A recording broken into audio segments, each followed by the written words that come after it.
मान छाटून टाक।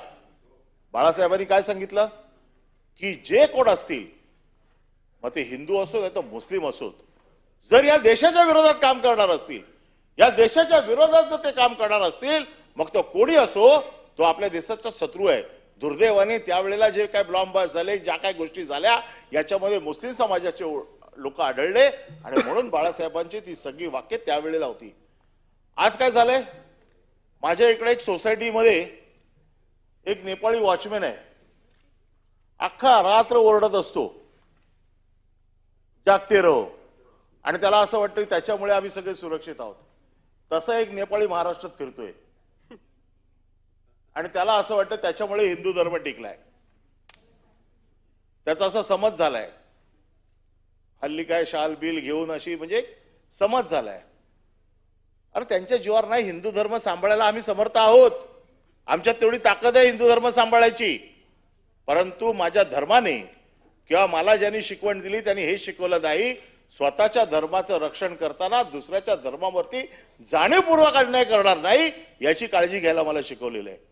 आणि त्याच्यामुळे जाती जाती तेढ वाढवणं, ज्या काय मागच्या काही दिवसातल्या ज्या काही घटना आहेत, या घटना तुम्ही सगळ्या बघा, जाती जातीमध्ये तेढ वाढवण्याचं काम केलं जातंय। वेगवेगळ्या गोष्टींवरती इथे सकाळपासून चर्चा झाली, मी त्या सगळ्या गोष्टी जात नाही, कारण तसं जर गेलो तर मला 2 दिवस या राज्यघटनेवरती बोलू शकतो। परंतु माझं म्हणणं असं आहे की ज्या घटनेने मला अधिकार दिलेत, त्या घटनेच्या माझ्या अधिकाराची पायमल्ली करण्याचा अधिकार ना मला आहे विरोधक म्हणून, ना सत्ताधाऱ्यांना आहे। हा कोणालाच अधिकार नाहीये, हा मला राज्यघटनेने दिलेला अधिकार आहे।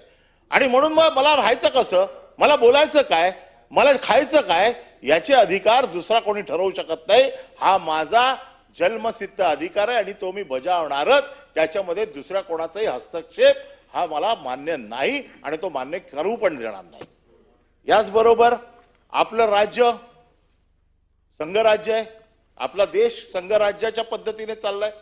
केंद्र सरकार, युनियन टेरिटरी अशा वेगवेगळ्या भागामध्ये याची सगळी रचना केली गेलेली आहे। संघाचे अधिकार केंद्राचे अधिकार केंद्राकडे आहेत, राज्याचे अधिकार राज्याकडे आहेत, युनियन टेरिटरीचे अधिकार युनियन टेरिटरीकडे आहेत। परंतु सगळ्या एकमेकाच्या अधिकारावरती अतिक्रमण करण्याचं काम चाललंय।